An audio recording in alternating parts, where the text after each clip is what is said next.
Hi, I'm Matthew Cheung and I'm the founder of Work in Fintech. I'm also CEO of a fintech called iPushPull and former COO of another fintech called New Squawk. And what I want to do in these episodes is teach you all about fintech. Today, we're joined by Work in Fintech founding member Ben Ford, who's doing a Master's in Finance at Cass Business School. And we'll be interviewing Nirvana Farhadi, a pioneer in the field of RegTech. Nirvana, over to you.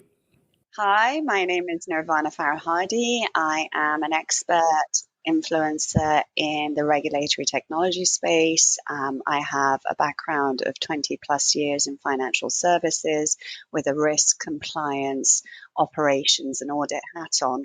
I have advised across the industry, across financial services products, across the globe. To many stakeholders. I've worked with a lot of regulators. I've advised on regulations. And my last job was the Global Head of Regulatory Technology at Hitachi Vantara, where I owned the business to take financial services solutions in the RegTech space to line of business in financial services companies. So we probably met about 15 years ago or so, when in the wild west world of proprietary trading, and since then you've gone up to rise through the ranks. You know, you've gone through various places inside, I suppose, the trading industry. Then you moved into the kind of consultancy world, and now you're a face of RegTech. So, you know, thanks a lot for joining us here. I think Ben wanted to ask some questions about, you know, what is fintech and what is RegTech. Do you want to kick off, Ben? Yeah, I guess for a lot of students, fintech is kind of an evolving field right in your face. And what we really wanted to know is kind of, how do you define fintech and where does RegTech sit in that? So in my view, and a lot of people might disagree with me, but fintech is very much, you're using technology and innovation, and the aim of that is to make your business more cutting edge, more competitive against traditional financial models and methods when you're delivering financial services. It's a relatively, people call it an emerging industry, but it's been around for a while now. And, you know, you've got the use of phones and mobile banking and investing and borrowing services. And, you know, you've heard terms like cryptocurrency and things like that. So it's something that's going to be a lot more prevalent. The face of financial services, as we currently know it, will change radically, where you've got the traditional brick and mortar banks, for example. But with the use of technology, you're seeing a lot of online banks and fintech banks that are emerging, and you're seeing a lot of financial products that are led by technology. And you asked me about what RegTech is and where does that sit within that. Now, my view about RegTech is it's not a subset of fintech. And the reason I say that is RegTech is the use of regulatory technology to solve for regulatory problems. And that's not just specific to financial services. You use regulatory technology and RegTech for different sectors, like the healthcare sector. It's been there for a long time. Biomedicine, biotechnology. You have it in all sorts of sectors, the cannabis sector, the oil and gas sector, for example. So any sector that has any kind of regulation, you will use that technology, whether it's machine learning, AI, or blockchain, or all of the above, to kind of help solve for some of those regulatory problems, make the processes more automated, bring the compliance costs down for firms, and really embed that ethical component at the design stage of product development. Whereas some fintech products that are out there, they don't necessarily start off the bat thinking compliance at the forefront of their mind. And I think RegTech is something that's going to be a lot more prominent and prevalent, and it kind of sits across all sorts of technologies to make sure, you know, it's embedded at the development stage. And on the technology side, on the, I suppose, the tech bit of RegTech, you mentioned about compliance costs being reduced. Is that the main driver, or is what are the kind of a set of core drivers for RegTech if you're a technology vendor or solution provider?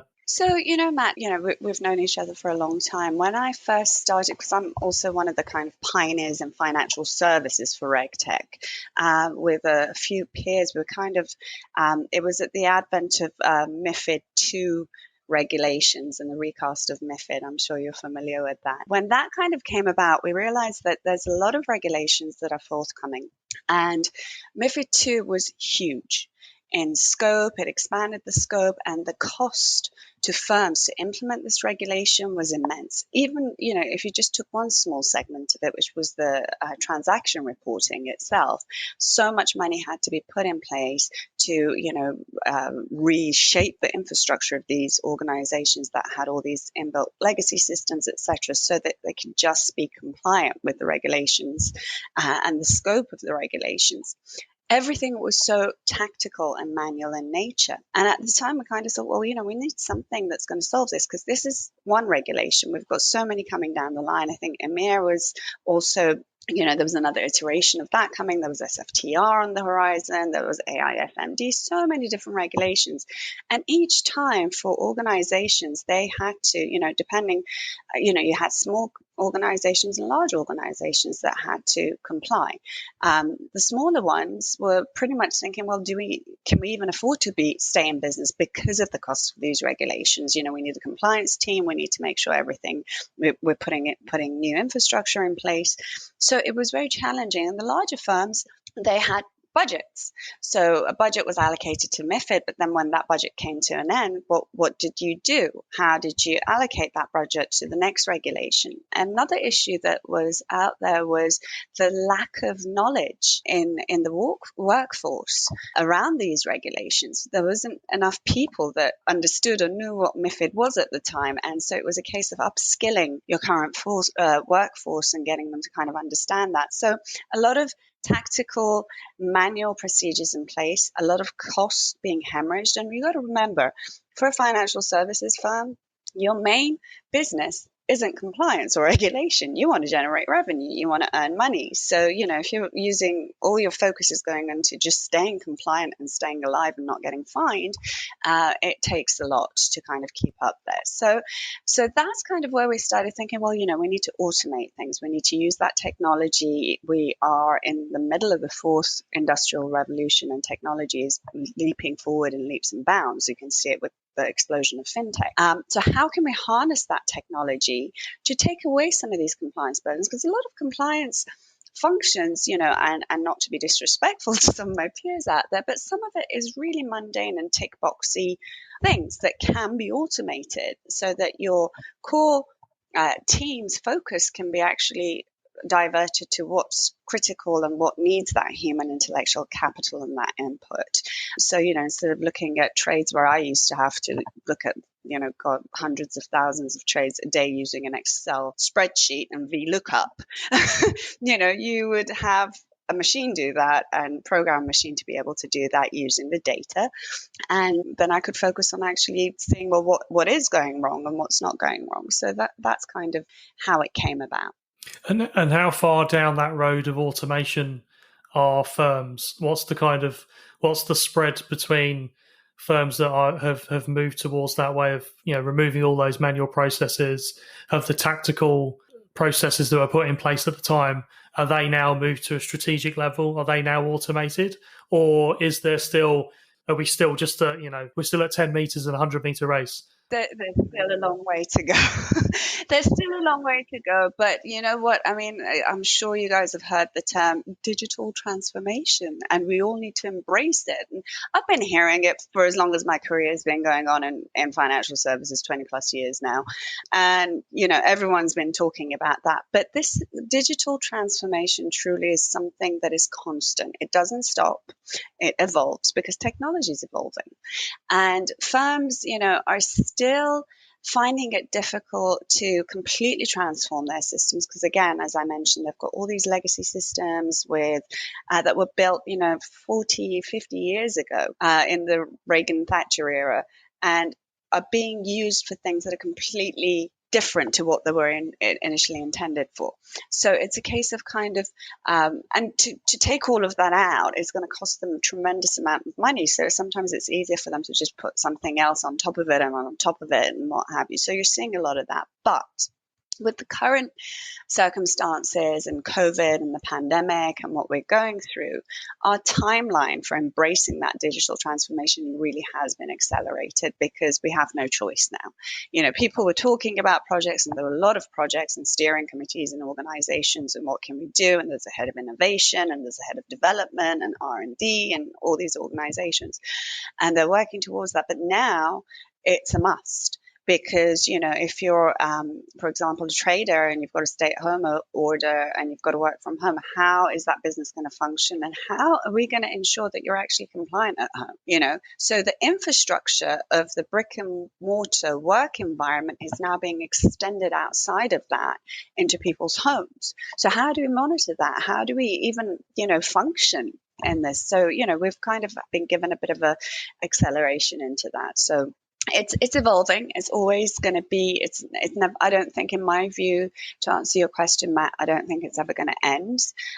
It's something that's going to be evolving, and especially now with the current global circumstances, we're seeing a lot more out of necessity. A lot more products that are appearing that need to address different problems, or create solutions for what we need right now. So we're going to be seeing a lot of those emerging.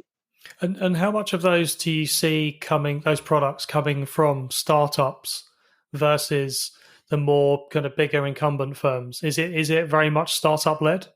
It is startup led, but you're also seeing a lot of the incumbent firms kind of looking at these startups and bringing them in. Now, throughout my years, what I've seen, the trend being is normally the bigger incumbents kind of look at the startups, they bring them in, take their data scientists, take their product, disband the firm and use them to build in-house. And sometimes that works because as a business, nobody knows your business better than yourself, right? So if you can build it in-house, then that's fantastic. But it has been startup-led, especially in the RegTech sector. You're seeing, so one of my frustrations and why I got into tech in the first place was, well, I've got to do this all manually myself. So I need to figure out a way how to make this easier and make my life easier. And also the direction of travel for any job going forward is going to be very much technologically led.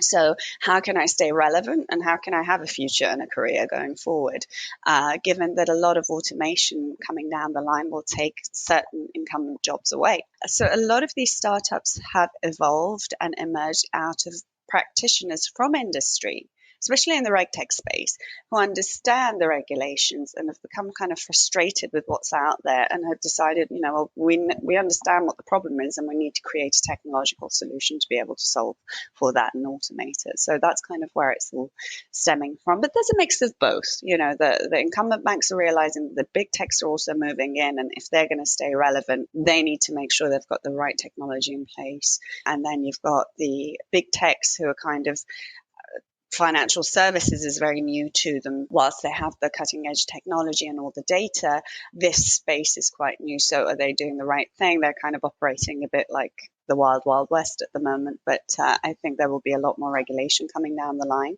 We're seeing that with a lot of the activity going on in the House Judicial Committee hearings in the States here, where you've got, I call them four horsemen of the apocalypse. Maybe I shouldn't, but the likes of Google, Facebook, Apple, and Amazon are being reviewed for some data breaches, and they're being really scrutinized now because they have a tremendous amount of data that they have access to, and what are they doing with it? So some regulations need to be put in place, and there will be regulations coming down for the big techs as well. Yeah, it's kind of interesting to hear you touch on careers. I was kind of wondering what sort of skills are RegTech firms looking for as they kind of continue to evolve and expand? It's I didn't. When I was 10, I didn't dream of becoming a compliance officer, let alone being in the RegTech. In fact, I didn't even know what RegTech was. It wasn't even a twinkle in anyone's eye at the time. So for someone like yourself and other students, there's going to be jobs that aren't even around right now.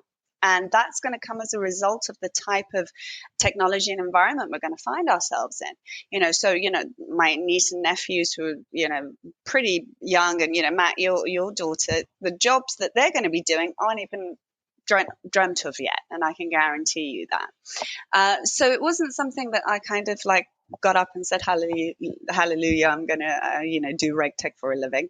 It was something that I had to go into because of my environment and the way it was changing, and to become relevant and really understand what I was doing.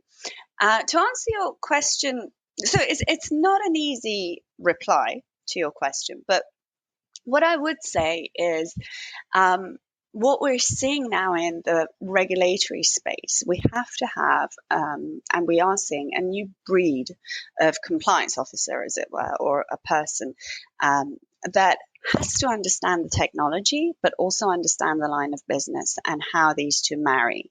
Right? So what the issues are, if you're going to be in financial services, understand that business inside out, but also you need to wrap your head around the technology and how that applies to it. So it's really being open to that. So new kind of in the compliance space, a new super breed of compliance officer, which in my day, if you were in compliance, you didn't have a clue what tech was doing. You just went to them and said, FCA or, the regulators here and they want this information for this period of time, give it to me. And the guy in IT would be like, yeah, sure, we can get that for you, but, in a couple of weeks. And you're like, well, why is it going to take that long? So there's always been a disconnect between line of business, where the compliance guys kind of sat, and IT, and understanding, well, what does it take to be in an IT department of a financial services organization, and why do they need the time, or what are they doing, and how it works. And for someone like me sitting in legal and compliance, kind of needing the information, it was quite difficult. So bridging the gap between those two and really understanding that. So it's not a simple answer to your question, but it's about really being aware of the technological changes and advancements, as well as understanding the sector that you're trying to service as well, and the pain points that sector is facing. And is having a legal background a prerequisite to work in RegTech? It's helpful because you kind of have that understanding. I think not necessarily, legal is definitely helpful. I have a legal background. I studied my master's in law, and I, lived and breathed compliance for a long, long time. But again, technology is another element. So I had to teach myself how to learn to read code, because I didn't understand what some of these guys were saying to me. And I had to, develop products and solutions that would, for example, for the transaction reporting stuff, you had to put certain flags in the reporting system. And I had to understand, what a line of code even looked like, because to me, it was gobbledygook. So I had to teach myself that. So it's not just the legal side of it. You need to be able to have an open mind to kind of understand and wrap your head around the technology and how that works and how you can apply it to what you're doing on a day-to-day basis. And it's hard. Not everyone can do it. Not everybody has that outlook, and by no means am I saying I'm this wonderful person, but it was out of necessity and understanding how to solve my day-to-day business problems that I had to learn both sides of the field. So it's not just But I think that's a key component of anyone coming into the workplace, because you never stop learning. You're always refreshing, renewing your skills. The more lateral thinking that you are, the more creative you are, the better. Particularly like you said, in 5, 10, 15, 20 years time, the jobs market's going to look very different to what it's like now.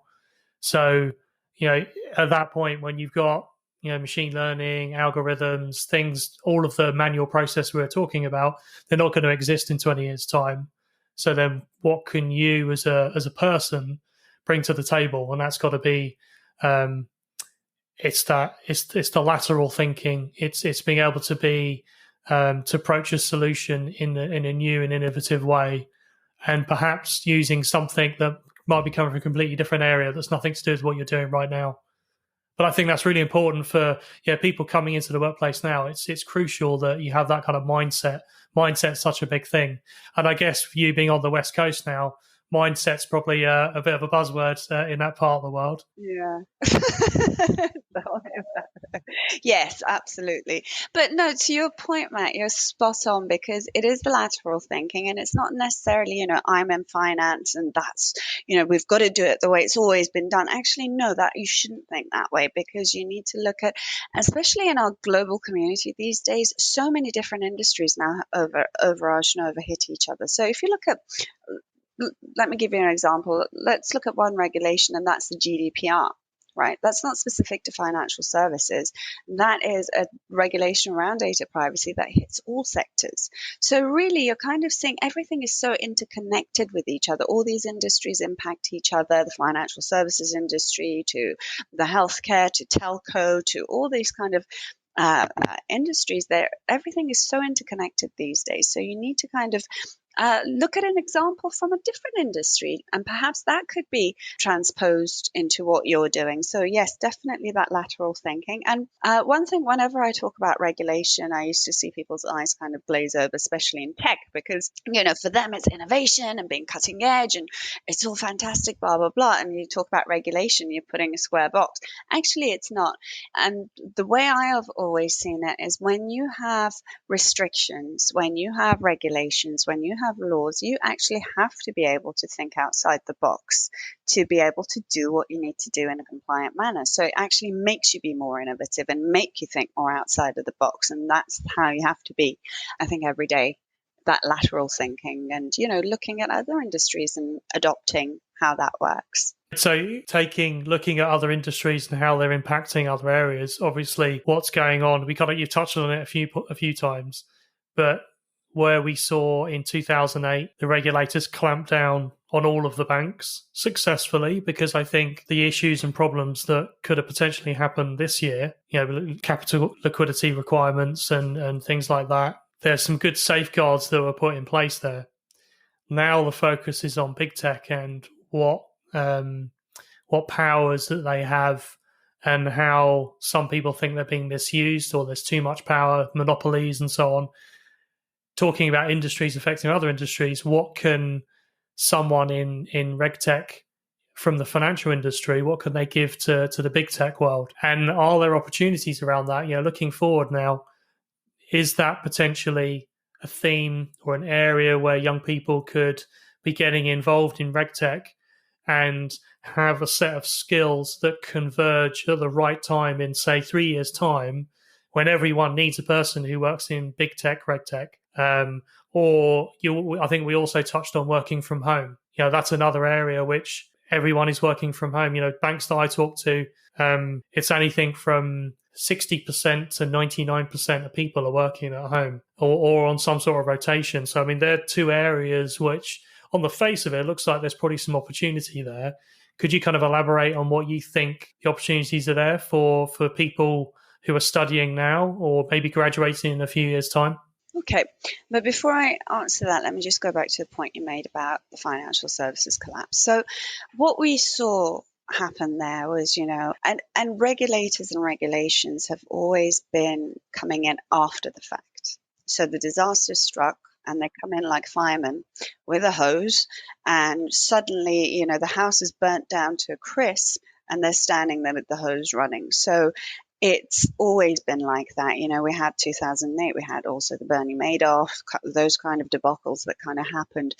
The regulations come in after the fact. Regulators come in oftentimes because of the severity of what's happened. They overreach what they need to do, and they're kind of just like being reactive rather than being proactive. What we're seeing with the RegTech space is very much a proactive approach, in that you're really looking at trying to preempt some of those things happening. Again, in the big tech space, we've seen, the debacle, Cambridge Analytica Facebook debacle that happened. These kind of things will happen, and more of it will happen, but it doesn't mean it's going to be exactly the same as Bernie Madoff or the Facebook scenario. They're going to happen in different iterations. regulations. But what we can do, we can't guess when it's coming. We can't predict it. I don't have a crystal ball to be able to see the future. But what we can do is the way we approach technology and the way we approach this sector is to really look at embedding parameters at the development stage of the products so that they're already kind of built with that compliance and ethics and humane technology in place so that less of that happens, or at least we've got some parameters in place. That's one thing. The other thing is the regulators as well. They need to get their heads around the technology and how it impacts them. They need to be more proactive, and we're seeing that a lot more on the world stage, where the regulators are doing more sandboxes, more hackathons, more or tech sprints. They don't like the word hack. We're seeing that globally. They're communicating more, so they are aware of that. It's not just about them regulating and saying yay or nay. They're actually trying to wrap their heads around the technology and what it means to those businesses and being more interactive. In terms of your questions around big tech, they will become more regulated, that's for sure, because they have access to a tremendous amount of data. And, for crying out loud, I mean, I'm always saying this to my family and to my friends and what have you. So these days, I swear they read your mind, because I think about something and the next thing I know, I'm having an advertisement on Google or my Facebook page. And, it's suddenly like I talked about buying, I don't know, puppy toy, and then suddenly it's everywhere and you're being targeted with advertising. So, what is happening? And, how can I have autonomy and some kind of control over my life? Because a lot of these big organizations, the big techs, they're really vying to be the operating system of our lives. That's what it is. If you look at all of them, they all have products ranging from financial services product, from grocery shopping, from being in your homes in terms of, having a home system where, you've got an Alexa or an Apple product where you clap your hands and you speak to it and it does something for your orders, whatever. They are vying to be the operating system of our lives. And it's very important that they are made accountable and responsible, that they don't breach our privacy and our private rights, etc. In terms of my advice to young people trying to get into this space, be relevant, think outside the box, have that lateral thinking. Like I said earlier, the job market is going to be changing tremendously. Even in the next 3 to 5 years, there's going to be jobs that are coming down the pipeline. If you look at some of the studies from the World Economic Forum, for example, they're predicting by 2025 so many new jobs that we haven't even thought about yet that will be here because of our evolving environment. And I think technology is going to, especially because of what's happened right now with the pandemic and what we're going through, technology is going to advance in leaps and bounds going forward from 2021, I think, to 2025, where we're going to see a rapid change in how society is going to evolve and change. So you've got a backdrop of uncertainty and evolving change, and we're in a global pandemic, and you just need to kind of be in the moment and stay with that and be adaptable. Because as human beings, it's in our nature to adapt. But, be relevant. Don't think it was done in a particular way in the past and that's the way it is going forward. You have to have that kind of open-mindedness, that vision as well, not just 6 months down the line, but really kind of try and have that vision as to what might happen and follow those trends. So to wrap up then, how would a student or a graduate or a young person, how can they get into RegTech? Where do they look for roles, for jobs? What advice would you give someone who's kind of starting off now and they may have found something you've said that have hit a note today in this podcast, and they may want to kind of investigate a little bit further? Where's a good place to look? Well, to be honest with you, I mean, maybe this is what I need to do, is to create a course in RegTech so that they can actually, provide that for universities. But because there isn't one at the moment, that, there's a lot of online organizations that create that, but it's not accredited by certain universities. So you can't, and back in the day when I was studying, other than law and politics and economics, there wasn't anything really outside of that at the time for me to say, well, I want to do compliance. I just happened to fall into it. So it's not a course that you can necessarily go and study, but there are some courses out there in terms of that give you an overview of fintech and regtech and what have you. But that's part of the bigger syllabus in terms of what you want to do. So definitely trying to kind of study in those areas. And really, if you want to get into this space, it's not just about I need to study law or I need to study compliance and ethics and what have you. You need to kind of have a broad overview of all of it. First of all, understand what industry you want to be in. If it's financial services, you need to understand that. And look at the technology that's out there and the challenges towards the technology, the advancement in technology that's out there, but also look at the regulations, and you kind of need to combine both of them. So it's not just about, again, it's reg tech, so regulation, technology. You need to have an overview of both of them and try and grasp that.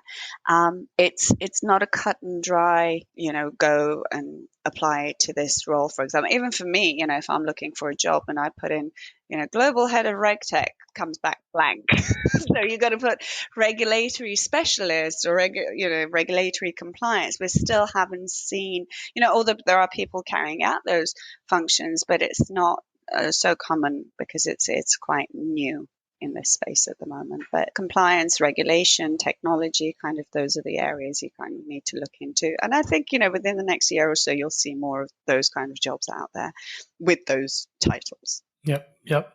Well, that's the problem we're trying to solve in workinfintech.com. So maybe we can have workinregtech.com as well. Exactly. Great. Okay, well, on that note, thank you very much, Nirvana. Thank you, Ben.